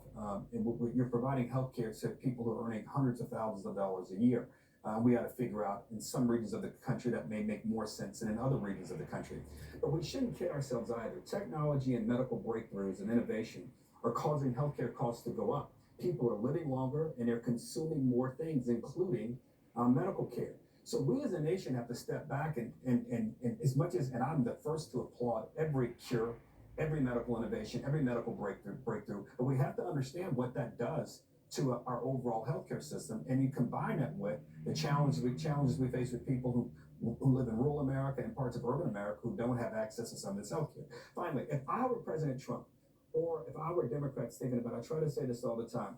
Between now and the end of January, Dana touched on one thing. We're going to get some ending to this or some clarity around it, because the government will close again January 30th if they don't come up with a long-term budget. But you have the Supreme Court decision on tariffs that will likely come in the next week or so. You have the Fed that will decide whether they're going to cut rates beginning December 9th and probably December 10th at that meeting they have there. You have the Epstein files, which has been talked about here. I don't have a strong opinion about this, but it's very likely and clear that the only way we're probably going to get into this is some sort of transparency around it. And finally, this ACA vote will take place in December as well. So there's a lot on the agenda. I think President Trump is smart to get out in the country. I think he's not smart to try to tell people that they are able to afford things and that things are not as expensive as they think. I've said before, there are a lot of politicians who try to tell voters crime is not big in your neighborhood. We don't need the borders shut. And guess what? You're doing much better economically than you think. Most of them are sitting at home. And I would say to Democrats and Republicans, get out, listen to voters, and try to figure out and come up with answers. That's how you win. I tell you, Harold, I did look at a lot of the Epstein file emails, and you were mentioned in that. There was one where Epstein. Let's be very clear. I never met this man. You were lying. No, there's one where Epstein says, "I would really like to buy a Ford. I'm thinking of buying a Ford." I think that you're going to have to answer to that. This one is not funny to me. It's what this guy did and what that woman is in jail. I know. I have no way. I know you're play on words, Harold. Lighten up, okay? I love you. My goodness, I love you too. Coming up. A black lesbian confronts one of California's liberal leaders about dudes in locker rooms.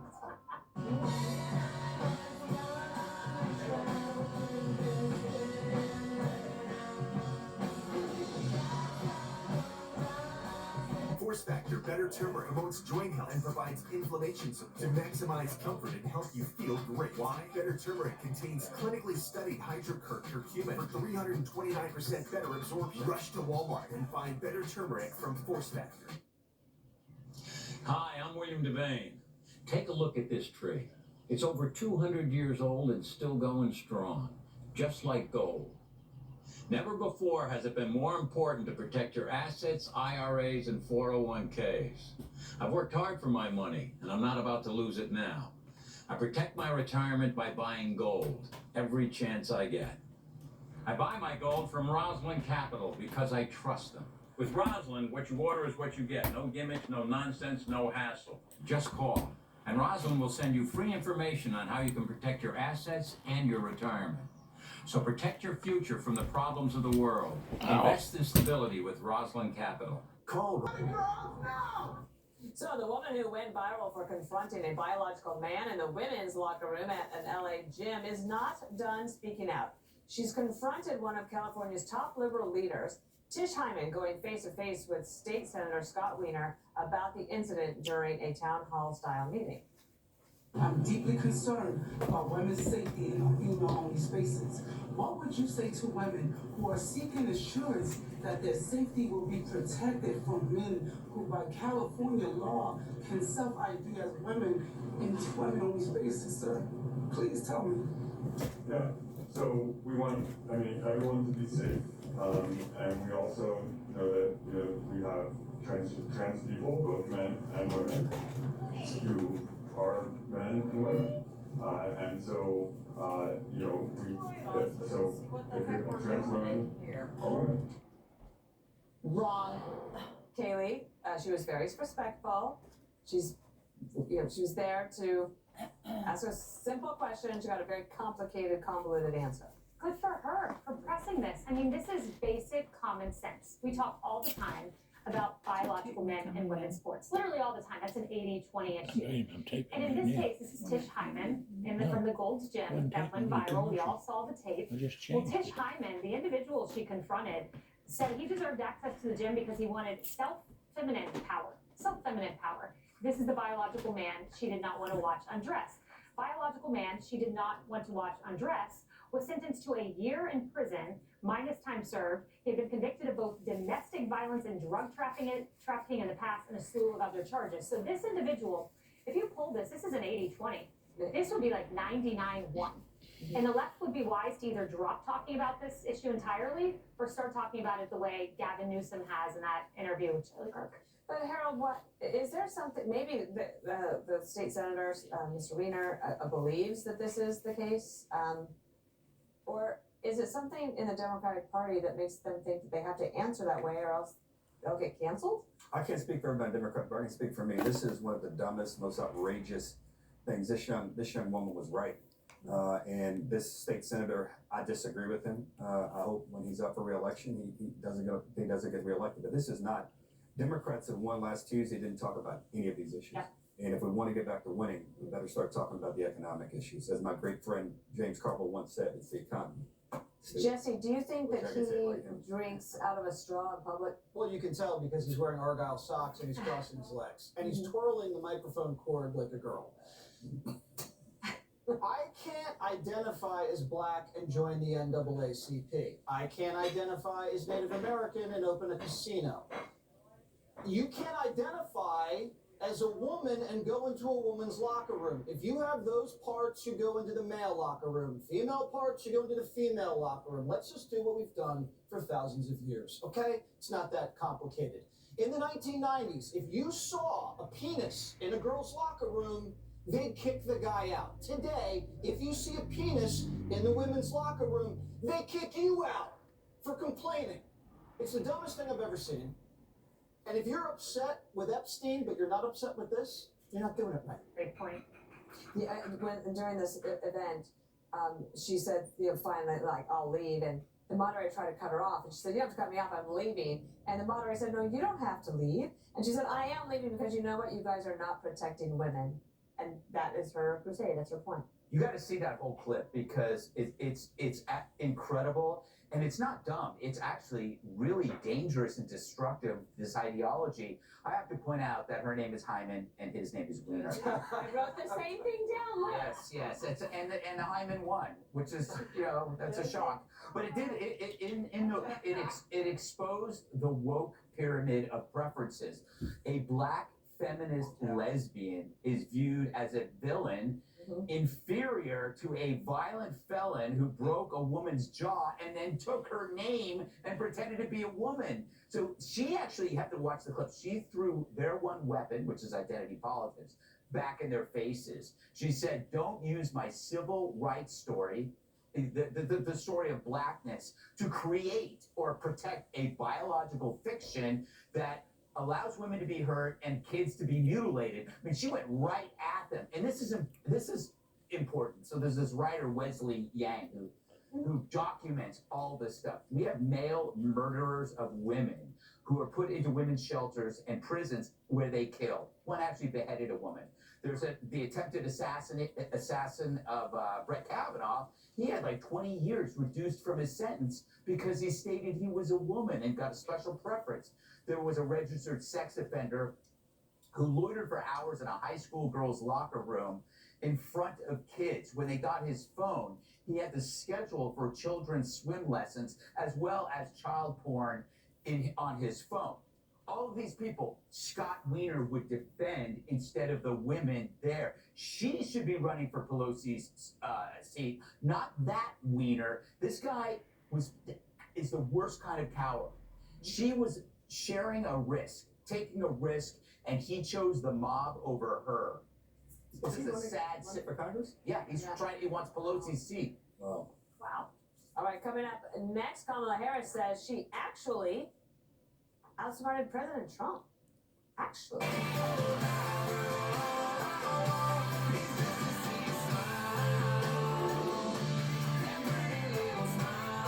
If you're an illegal alien, this runway is your future because you're headed home.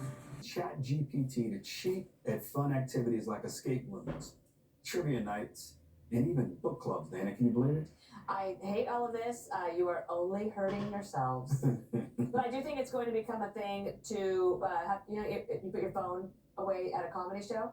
I think that will be the case at some of these other things, and that would be a blessing for all of us. Like, let's do that. Mr. Gutfeld, what are your thoughts on this? I don't know. I feel like AI, the more people use it, the less information it can offer. You know, if AI is pulling knowledge from all of these websites, then these websites go out of business, and then the websites fold, and there goes your sources for AI. So I think over time it's going to shrink like a shriveled little ball. Interesting. This Kayla, how you think about I gotta say, not to out myself as a nerd here, but one of my favorite activities is research. And my friend was like, you gotta use AI. So I started trying to use it this week, and I've just been thoroughly unimpressed. Maybe I'm using it the wrong way, I'm sure I am, but I'm not impressed with the research. So I got my fun still going.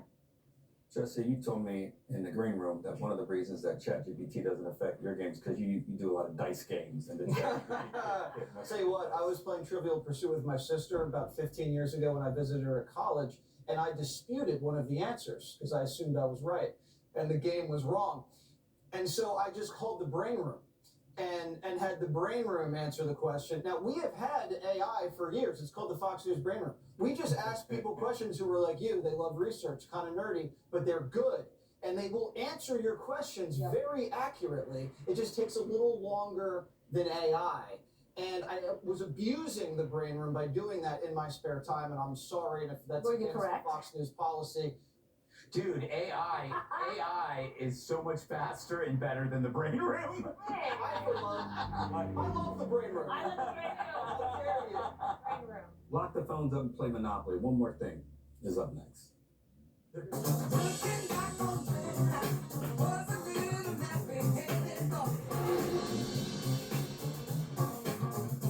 I'm being told this is Legal Evil from Liberty Mutual. There she is. Those are called the Northern Lights, spotted across the United States from Wyoming all the way down to Bama and Florida. Brilliant shades of pinks, purples, and greens. This is Washington State. God, I could just lose myself. Tonight, Jesse Waters Primetime, Obama's DEI disaster. It's not a guess, just a throwback. Correct. All right, tonight we got a great show. It's Cat Tip, Chael Sonnen, Steve Byrne, and Kennedy. Let's do this quickly. Red celebrity activist news. Well, to protest the lack of climate action under the Trump administration, here we have Governor Pritzker out on the road blocking traffic. It is completely irresponsible for a political leader to do such a thing, although it's actually just a sea lion blocking a road in Washington. Dana. Okay, there's I never go in the ocean. Jesse, get this, a great white shark, the largest one ever recorded in the Atlantic. It's on the move. 32 years old, 1,600 pounds, over 13 feet long, off the coast of Atlantic City. Whoa. 32? Nice. Is he single? Doesn't say anything about refrigerating. 32 years old. How do they know? Harold, 32's young. How do they know he's 32? Harold, graciously let me cut in to say I'll have James Carville on this weekend. Tune in Saturday in America, 10 a.m. Eastern Time. That's it for us. Have a The government following its passage by the House. But the political ramifications are still emerging, with the next big election, the midterms, less than a year away now. Our senior White House correspondent, Peter Ducey, starts us out tonight. He's on the North Lawn. Good evening, Peter. Good evening, John. Now that the government is back open, attention turns to the next fight with Democrats and how to beat them when it comes to the A word, affordability. Things are getting better. As a presidential signature reopened the government, the president's mind jumped to the midterms. When we come up to midterms and other things, don't forget what they've done to our country. Vice President Vance is rolling out the latest messaging on affordability, tying high prices to high rates of illegal immigration. A lot of young people are saying housing is way too expensive. Why is that? Because we flooded the country with 30 million illegal immigrants who are taking houses that ought by right go to American citizens. 50-year-long mortgage terms are something White House officials are considering to help home buyers, but experts aren't sold. Burdening people with debt for the rest of their lives, I don't think that's a great idea at all. Officials who just took the reins of the government in January argue they started in a deep hole. Real purchasing power for a typical worker dropped $3,400 under President Biden and has gone up $1,200 so far today. But Americans rightly are frustrated that they're still $2,000 short, and that's something that we're going to fix. The First Lady introduced an executive order today to help young people transitioning out of foster care find opportunities for employment or education. Too many people from foster care community end up homeless. in danger on America's streets. And the president wanted to establish one thing before opening a black Sharpie. Too late to change it. Should we sign it? Susie, do we sign this? No photo pen. And President Trump will, rather Vice President Vance will tell Sean Hannity later on this evening that the White House is trying to make it easier for people to build houses and for companies to build factories to give Americans more choices when it comes to places to work or to live, which means that officials here have determined the key to affordability is cutting red tape. John? And Peter, I'll tell you, that signature is so consistent, it could be an auto pen, but it's not. Peter Ducey at the White House. Peter, thank you. The end of the shutdown comes at a significant political cost to Democrats. There is a growing call for new leadership after progressives slammed more centrist leaders for giving in to Republicans. Our senior national correspondent, Aisha Husney, is on Capitol Hill tonight. Hello, Aisha. John, good evening to you. As you know, the government is finally reopened, but it's only funded through January 30th, which means that Congress really only has less than 80 days to figure out something on health care, or else we could be back facing another showdown. Tonight, Republicans on Capitol Hill are echoing President Trump's claim that the left extorted the country. Hopefully Democrats learn their lesson that when they hurt the American people, Republicans will stand up to their desire to do that. While Democrats warn the fight for affordable health care is far from over. The Republicans have adopted a my way or the highway approach. And unless they change course, we're going to have challenges governmentally for the balance of the first 2 years of Donald Trump's time in office. But the Democrats' path forward is in flux. Some say the shutdown was worth it because now the country and the president are talking about health care. Was it worth it? You have to start the process by trying. You have to allow an opportunity to talk. Even if Republicans are drawing red lines. The Republicans would demand a lot of reforms before anything like that was ever possible. But others on the left feel like they got nowhere. Today, Democrat Senator Chris Murphy called for new leadership without naming Senate Minority Leader Chuck Schumer. The 74-year-old receiving blame for not stopping his members from helping Republicans reopen the government without getting a guaranteed extension of the Affordable Care Act tax credits.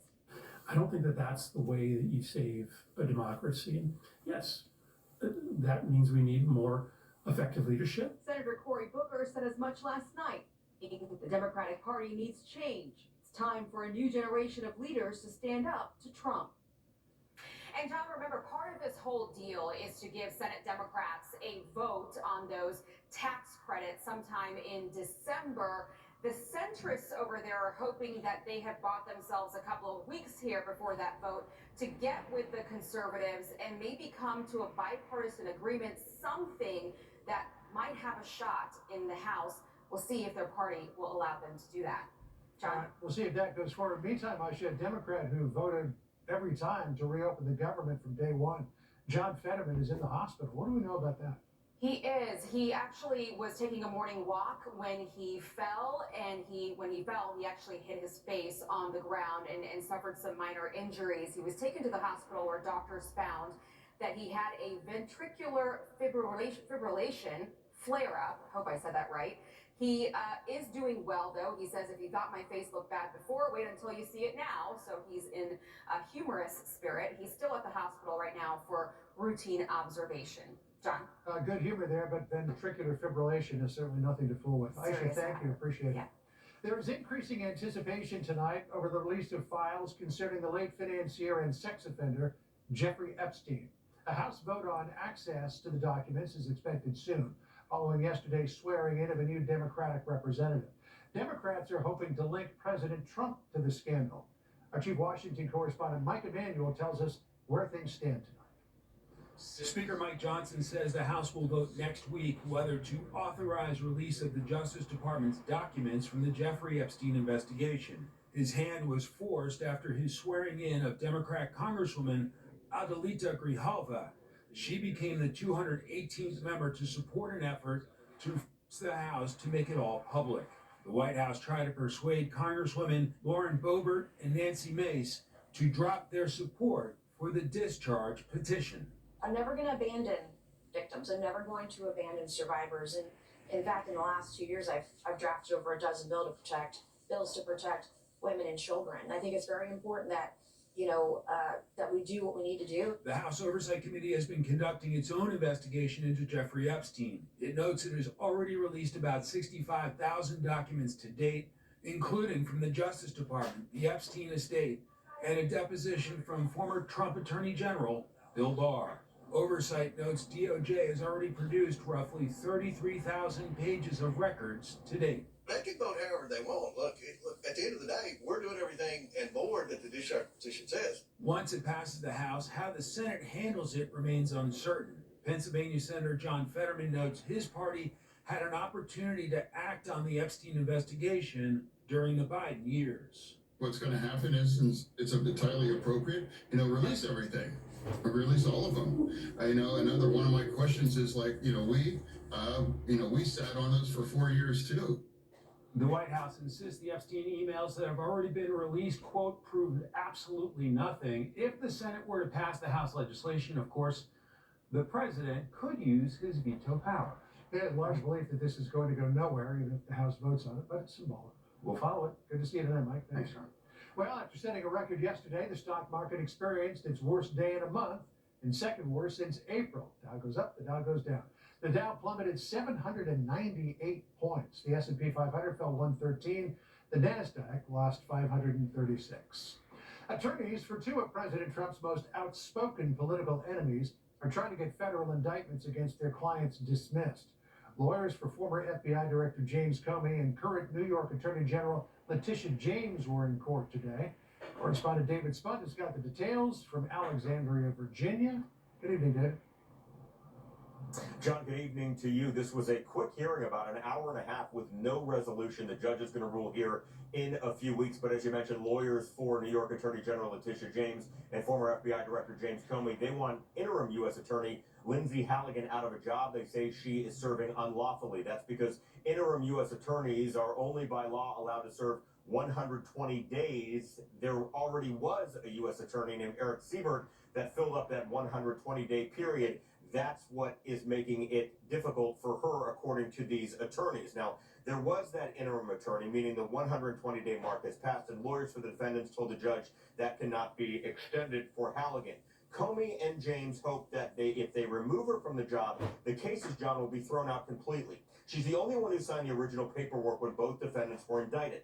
Halligan was President Trump's handpicked choice to lead the office, despite no prosecutorial experience. She was his former personal defense attorney. Now, James Comey was in court today and is facing charges of lying before Congress. Letitia James was not in the courtroom and is facing charges relating to bank fraud tied to a home in Norfolk, Virginia. Now, the judge today seems skeptical of the DOJ arguments. Judge Curry has several options. She could decide no harm, no foul by the government and let the criminal prosecutions proceed to trial, both scheduled separately for January. Or, John, she could recommend one or both cases be dismissed outright. If that happens, it's unclear whether new indictments could be brought in the coming months. And Judge Curry said that she would rule at some point here before Thanksgiving. John? All right, David, and we're also hearing about another one of the president's perceived enemies who may be facing a criminal probe at the DOJ. That's right, California Democrat Congressman Eric Swalwell. This is tied to a property, I should say, here in the D.C. area. We're told that a criminal referral was made to the Justice Department. This does not mean that he's facing any charges. It does not mean that he's under indictment. But this did come down after the last couple of hours. Now, Swalwell posted on social media that he's going to fight, he's not going to be intimidated, and he will move forward. But he, too, did acknowledge this criminal referral. John? All right. You've got that covered for us. David Spunt for us. Thank you. Up next, President Trump wants thousands of foreign-born truck drivers off the roads. We'll tell you what his administration is doing about it. First, beyond our borders tonight, Israel says Hamas terrorists have handed over a body believed to be that of a hostage. Terror leaders say the remains of the Israeli hostage were recovered in southern Gaza. Also tonight, Israeli settlers torch and deface a mosque in a Palestinian village in the central West Bank. They reportedly scribbled hateful messages in a show of defiance. This comes a day after some Israeli leaders condemned a recent attack by settlers against Palestinians. France marks the 10-year anniversary of the nation's deadliest peacetime attack. 132 people were killed, but when terrorists staged coordinated assaults on a stadium and a concert hall. President Emmanuel Macron and his wife attended a wreath-laying ceremony at one of the attack sites. And this is a live look at Rome, one of the big stories there tonight. A 15th century Bible, considered one of the most spectacular examples of Renaissance illuminated manuscripts, goes on display in Rome. It's part of the Vatican's Holy Year celebrations. The 2-volume Borsa d'Este Bible is known for its opulent miniature paintings in gold and Afghan lapis lazuli. It was unveiled in the Italian Senate, where it will remain on display until January the 16th. Beautiful. Just some of the other stories beyond our borders Beautiful. tonight. We'll be right back.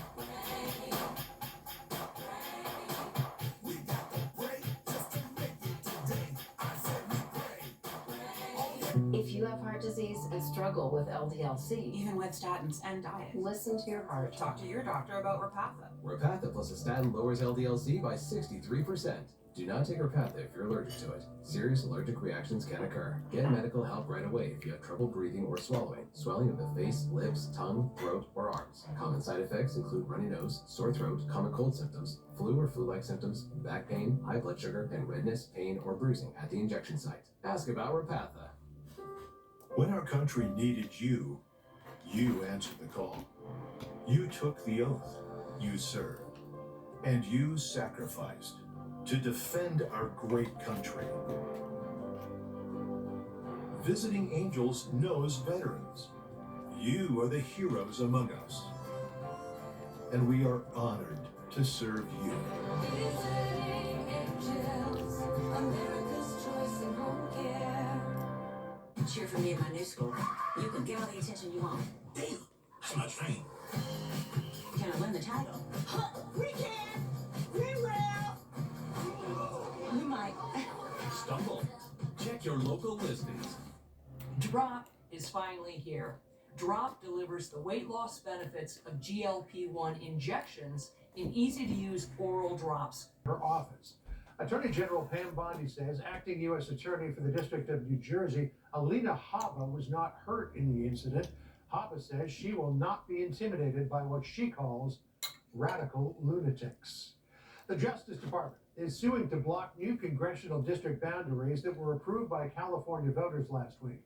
The redistricting map was pushed by Democratic Governor Gavin Newsom in response to a similar Republican-led effort in Texas that was backed by President Trump.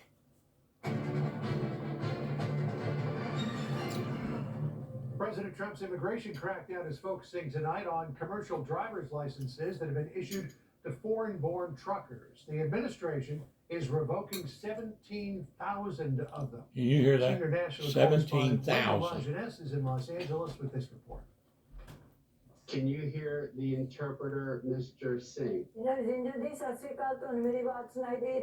In court today, the Indian man who illegally crossed the southern border failed a driver's exam 10 times and is accused of killing 3 in Florida in a crash earlier this year. Federal officials now forcing states to claw back commercial driver's licenses given to illegal immigrants like Harjinder Singh. I feel very confident that if we're able to take out the unlawful, untrained, non-English speaking drivers, we will not have an issue on our roadways. Transportation Secretary Sean Duffy is ordering audits in at least 6 states, including California, to list and locate drivers who may have illegally received a CDL. So far, they've canceled 17,000. It isn't necessarily about immigration, it's about safety and enforcement of the standards that exist today. Also under the microscope, CDL mills that graduate unqualified students. I want to make this perfectly clear to the driver training schools. If you are not following the rules and you're not doing the things that you're supposed to be doing, we're going to ensure that we put you out of business. Could fewer drivers Right, and they should be put out of business. Yes, but 17,000 of them. It's ridiculous to allow that to happen. One thing makes this thing safe. One item. And that's the man sitting behind the wheel. That's At a right. truck stop outside LA, one driver welcomed the federal crackdown. You think these guys that come over and they don't even have a home, you think they care if they run over somebody and the insurance goes up on that company? I don't care. I mean, there's no skin in the game for them. Sources say hundreds of thousands of CDLs could be recalled. Underpinning all of this, experts say, is a race to the bottom with unscrupulous shippers using foreign labor to undercut prevailing wage rates, putting everyone at risk. John? Real battle going on between Washington and California. William, thank you. A federal judge is ordering the release of more than 600 people arrested during President Trump's immigration enforcement efforts in Chicago. The order is being stayed until November the 21st to give the Homeland Security Department time to make individualized determinations on who is eligible for release. The Trump administration is expected to file an appeal. Up next, the shutdown is over. Now, what about the air travel slowdown? We'll have a live report from one of the biggest airports in the country. First, here's some of what our Fox affiliates around the country are covering tonight. Fox 13 in Seattle, as that station projects self-proclaimed socialist Katie Wilson as the winner of the mayor's race. It says that she is almost 2,000 votes ahead of incumbent Democrat Bruce Harrell, with about 1,300 votes left to count. Fox 25 in Oklahoma City, as officials say an ammonia leak has forced hundreds of people to evacuate. At least 36 were hospitalized. The gas release involving a tanker truck happened in Weatherford. That's a city of about 12,000 residents, around 70 miles west of Oklahoma City. Fox 11 in Charleston, South Carolina, as search crews find the body of a missing Nicholas County, West Virginia miner. The remains of 42-year-old Steve Lipscomb were discovered this morning, more than 5 days after the Rolling Thunder mine was flooded by an unexpected pocket of water. All of the other miners escaped. And this is a live look at New York, one of the big stories there tonight from Fox 5. More than 1,000 unionized Starbucks workers go on strike to protest the lack of progress in contract talks. The walkout was expected to affect 65 stores in 45 cities across the country. It's being timed to disrupt the company's Red Cup Day. The company spokesman says Starbucks is on track to exceed sales expectations for the day. Employees are seeking better pay, improved hours, and additional staffing. And that's tonight's live look outside the Beltway from Special Report. We'll be right back.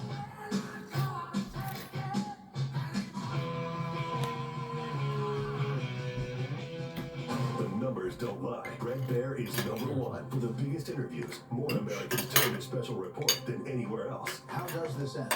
Well, it'll end when we you remove got the a pen? countries, and we will. When the world is watching, You and I both know what I'm I actually don't. What are you talking about? Red Bear has the interviews that matter most. What does that look like in your mind? It's not for me to negotiate a deal for Ukraine, but I can certainly set the table.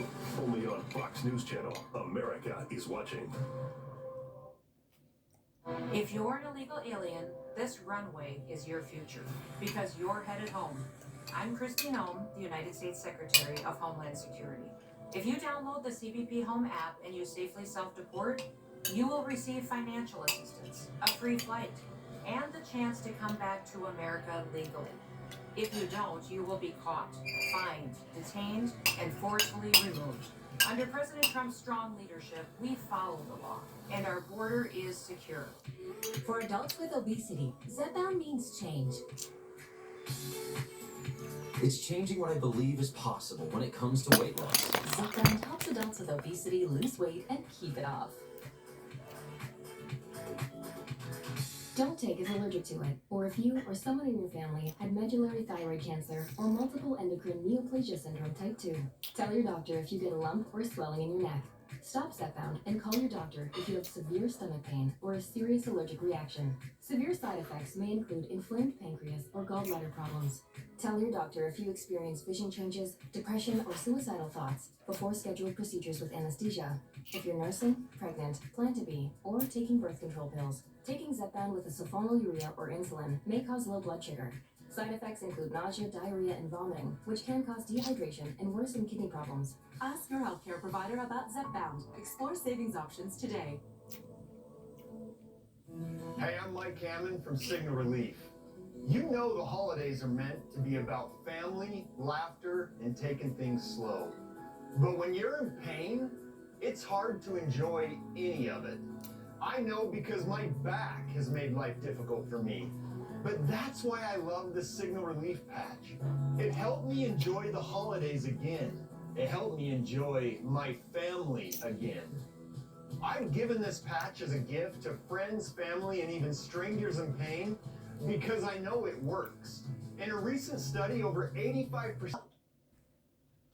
longer, given that dozens of air traffic controllers a day have been retiring over the last couple of weeks at a time when we are already facing a shortage of several thousand. John? Thanksgiving's just around the corner, so fingers crossed. Garrett Tenney in Chicago tonight. Garrett, thank you. An update to a story that we brought you last night. Jeff Bezos' space venture Blue Origin launched its giant New Glenn rocket from Florida just about 2 hours ago. It's carrying 2 satellites on their way to Mars in the company's first NASA-scale science mission. The powerful 2-stage rocket blasted off from Cape Canaveral Space Force Station, marking the first mission flown by Blue Origin since the New Glenn's inaugural test launch. That was back in January. Tonight in the series about failing our children, we look at a disturbing report about student achievement, or the lack thereof. The numbers say Very more important. than 1 out of every 10 incoming college freshmen need remedial math classes. In many cases, those students can't even do elementary school work. Here's our chief correspondent, Jonathan Hunt. There's such an astonishing record of dysfunction in this report that it's kind of mind-blowing. Alarm bells have been ringing for some time over falling standards among new college students, and now UC San Diego has published a study that lays out the troubling trend in detail. 1 in 8, or 12.5% of incoming students at UCSD this year were below middle school level in math. Compare that to less than 1% of students who failed to meet the same benchmark in 2020. Also in 2020, a grand total of just 32 students needed remedial math courses. In 2025, that number surged to more than 900. The report notes that 2020 was the year that COVID-19 hit and changed education for so many students. But the authors and some education watchdog groups, including the nonprofit American Council of Trustees and Alumni, also blame the UC decision to drop the SAT and ACT exams as part of the admissions process, and the UC push for diversity and equity, with its focus on recruitment from economically disadvantaged areas. It's the students coming out of those high schools that are particularly in need of remedial courses in math. And the report authors admit that however well-meaning the equity push may be, quote, admitting large numbers of students who are profoundly underprepared risks harming the very students we hope to support by setting them up for failure. Too often the response is to lower standards when faced with these problems, when what we really need to be doing is raising standards. Other colleges, including George Mason and Temple, have reported similar concerns about standards. This is clearly a national issue, and one that raises huge questions, not just about college admissions, but also about standards in high schools across the country. John? Well, that just couldn't be any more troubling than it is. Jonathan, thank you.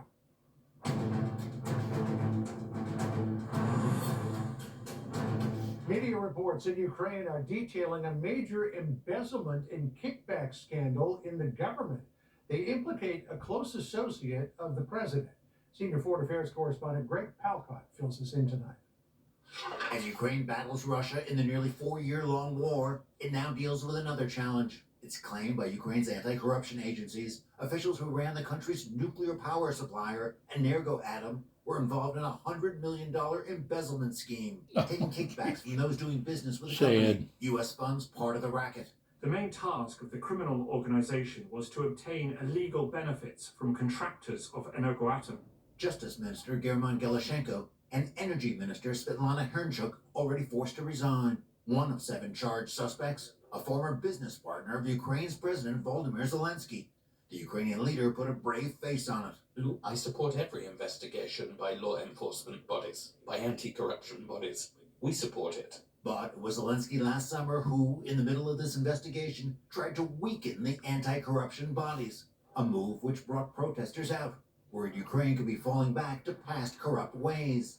And it comes when Kyiv depends on billions of dollars of support from foreign countries in its fight with Russia. Its reputation is critical. It needs to be protected, and that's why it needs to be, we need to see direct and concrete and bold actions. It comes also as Ukrainians face another cold winter of war. The fact that individuals pocketed money which should have gone to protect critical power plants makes locals shiver. Yes, of course, we are holding on. But But of course, it is very clear that this is very, very unpleasant. Parliament member Goncharenko told us these revelations should show, in fact, that Ukraine is dealing with tough issues. That is, if no more corruption is found. John. Greg Palcott in London tonight. Greg, thank you. Up next, the panel on the consequences of the longest government shutdown in U.S. history. And then, the growing controversy over the Epstein files.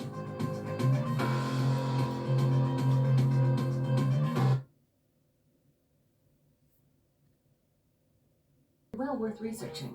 That's why Elk and Elk is the right choice. Our team has recovered over $1 billion for our clients and has experience trying cases just like yours. Elk and Elk.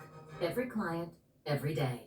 If you have unfiled taxes or are in debt to the IRS, this is important news. Did you know the IRS has programs designed to help people struggling with tax debt? Programs like the Fresh Start Initiative can save you thousands if you qualify. No one knows these programs better than the experts at Optima Tax Relief, America's most trusted tax relief firm. Their award-winning team of tax professionals have resolved over $1 billion of tax debt for their clients.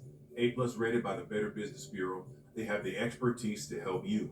One call to Optima can start the process, helping to put an end to your worries about wage garnishment, asset seizure, and other IRS That's actions. a nice little picture you were able to get of that best options to solve little your tax boy problems.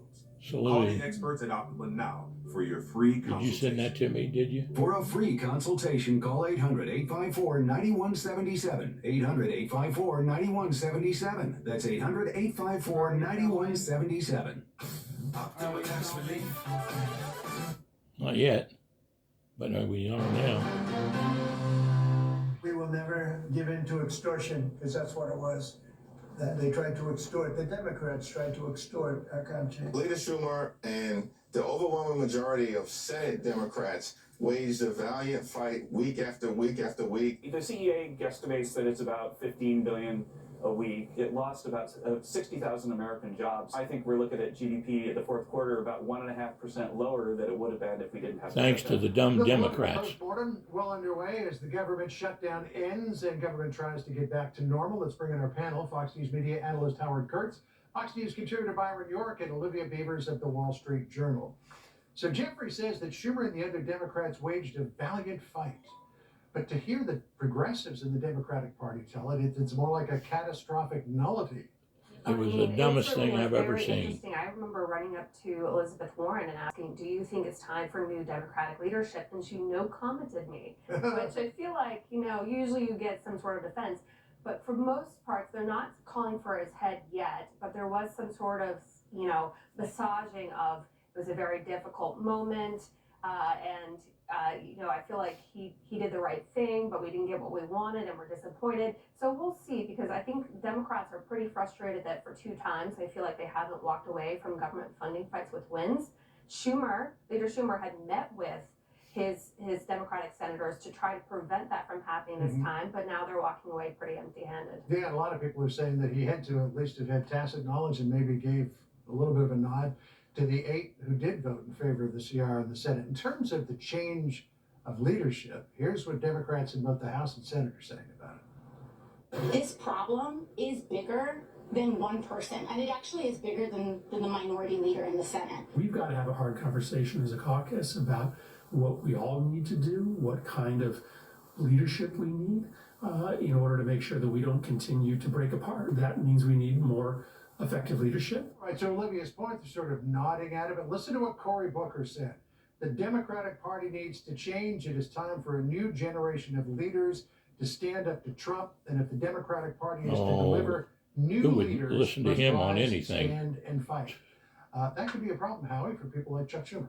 Yeah, but the president won the shutdown, and the Democratic dinosaurs who said, we should have just kept this going for another month to get the same non-result while putting the country through more and more pain, they were just off base. I mean, what else were they supposed to do?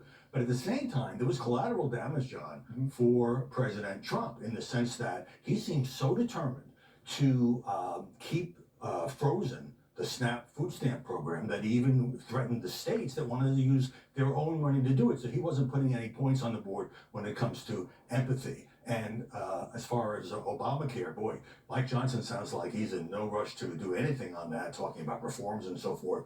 But President's savvy, and he knows that if people are paying double premiums or pushed out of the program, that he's going to take the political hit. You got to wonder if the Republicans were playing rope-a-dope with this promise of an Obamacare vote, because if you look back at history, whether it was the American Rescue Plan or the Inflation Reduction Act, not a single Republican voted for those tax credits. Why would they now? Well, this was being said at the time when Senator Thune says, I guarantee you'll get a vote. I'm not going to say you're going to win, but you'll get a vote. You know, I think Republicans are certainly enjoying all of this turmoil on the Democratic side, but I think there's a sense of frustration in the sense they would like there to be a price to be paid for shutting down the government for 43 days. And that's why, you just heard Kevin Hassett talking about it reducing GDP and having huge effects. They're hoping, I think, that it would move the needle with voters a little bit, not all the way to next year's midterms, but at least in the short term.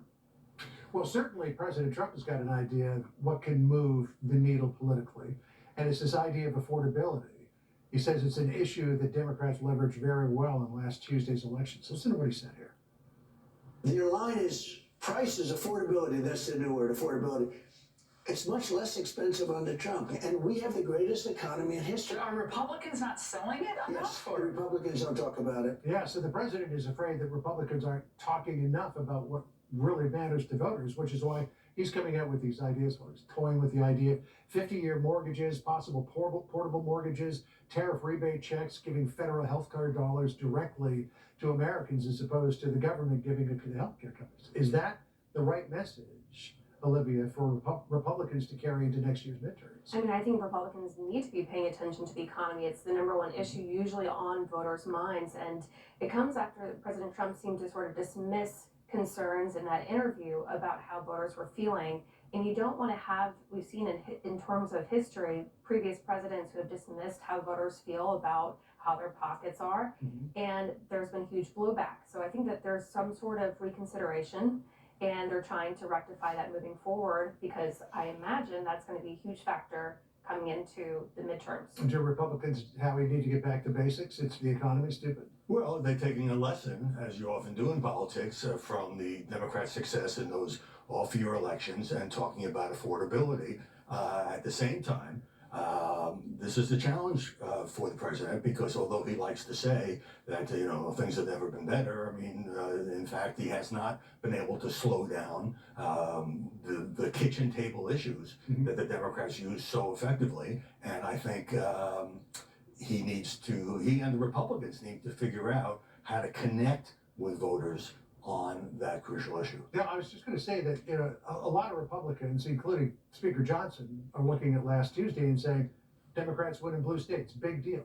But there's a kind of a head in the sand mentality to that they're ignoring some of the things that we saw in that election that may spell trouble next year for Republicans. To emphasize what Olivia said, there was a terrible moment for Trump in that interview with Laura Ingraham, where Laura says, well, what about the millions of Americans who say they are feeling anxiety about the economy, about their own finances? And Trump said, I don't think they're really saying that. The polls are fake news on this. This is the greatest economy we've ever had. He seemed completely out of touch with all those people who are feeling anxious, who are falling behind on their car payment, who can't buy a house, whose credit card balances are rising. There's a lot of people in that situation, and Trump appeared to just completely dismiss the whole thing. Yeah, remember Biden got tagged with that, sort of whistling past the graveyard as inflation was in double digits. Hang in, because we got a big segment coming up. Up next, the Epstein files and a corruption probe into a perennial Trump critic. Then, a daring rescue.